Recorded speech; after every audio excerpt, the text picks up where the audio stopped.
Il faut vraiment avoir en tête, très concrètement et très clairement, et là, il y a pas débat, enfin, à mon sens, il n'y a pas débat. Chaque polluant va avoir des effets néfastes sur l'organisme. Alors, on va pas faire la liste, sinon ça va être quelque peu long Et anxiogène. et anxiogène et rébarbatif, et on va perdre tout le monde. Mais on va prendre un polluant qui est quand même connu de tout le monde, en tout cas, son nom, c'est le monoxyde de carbone, qui est typiquement un polluant de zone urbaine. Eh bien, en fait, c'est un polluant très nocif, parce qu'en fait, il passe rapidement dans le sang et favorise la formation de ce qu'on appelle les carboxyhémoglobines.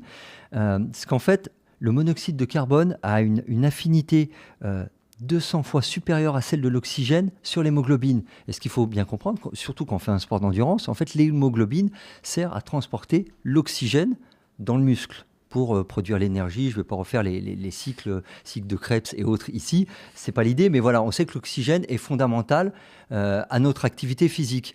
Mais si la place de l'oxygène sur l'hémoglobine est prise par ce monoxyde de carbone, on voit bien qu'on ne va pas pouvoir réaliser notre effort dans des conditions optimales. Et cela est d'autant plus préjudiciable pour la performance qu'en plus, ça génère aussi des céphalées, des somnolences, des troubles neurologiques. Donc voilà, c'est important, il faut bien l'avoir en tête. Pareil, le dioxyde d'azote, dioxyde de soufre ou l'ozone génèrent des problèmes de toux et des problèmes respiratoires assez intenses. Et moi, j'ai vu aussi se développer depuis 5-10 ans beaucoup d'athlètes qui développaient un asthme d'effort, qui n'étaient pas nés asthmatiques, on n'avait pas diagnostiqué comme asthmatiques, entre guillemets, de naissance, parce qu'ils avaient des problèmes de bronches qui n'étaient pas assez grandes, mais qui, du coup, du fait des polluants qu'ils inhalent à force d'années d'entraînement, ont irrité leur voie respiratoire et se retrouvent dans des situations où finalement ils doivent être traités comme s'ils avaient eu une maladie. Mais ça fait souvent sourire, parce que, tu sais, il y a toujours cette un peu... les cyclistes du Tour de France qui sont tous asthmatiques, parce qu'il y a aussi pas pour stigmatiser les cyclistes, mais il y a aussi des doutes sur le dopage. Et ce qu'il faut se rendre compte, c'est que c'est une réalité. Aujourd'hui, il y a de plus en plus de sportifs. Alors, ça ne veut pas dire que ce n'est pas utilisé comme un masquant au produit dopant, mais c'est une réalité. Il y a de plus en plus de sportifs, surtout ceux qui s'entraînent dans les grandes villes, qui développent de l'asthme. Et même si ça peut paraître contre-intuitif, on se dit, un athlète, il n'est pas asthmatique. Si, il y a plein d'athlètes qui développent de l'asthme, et même des athlètes de haut niveau. Et une des raisons qui peut l'expliquer, ça peut être la pollution.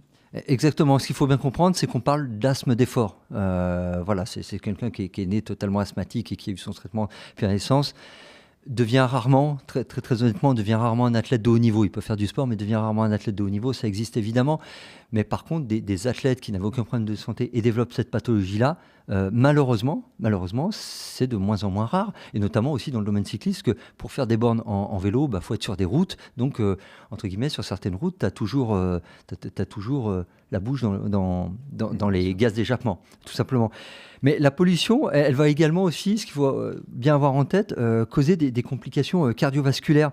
Parce qu'en fait, on l'a vu, les substances polluantes sont à l'origine d'une augmentation significative des accidents cardiovasculaires, alors que ça soit sous forme d'infarctus du myocarde ou de mort subite ou d'accident vasculaire cérébral. Alors, je dis pas ça pour effrayer tout le monde, attention. Moi, j'ai jamais eu un athlète qui est décédé comme ça sur la piste, mais il faut en avoir conscience, parce que il y a énormément d'études qui ont démontré une corrélation claire entre la pollution et les morts d'origine cardiaque, avec une relation linéaire notamment entre les expositions aux particules fines, les fameuses PM10 et 2,5, et ce type d'accident. Et ce qu'il faut aussi avoir en tête, parce qu'il y a une disparité entre les genres, c'est que les femmes paraissent plus sujettes aux complications sévères face à une exposition à ces fameuses particules fines PM.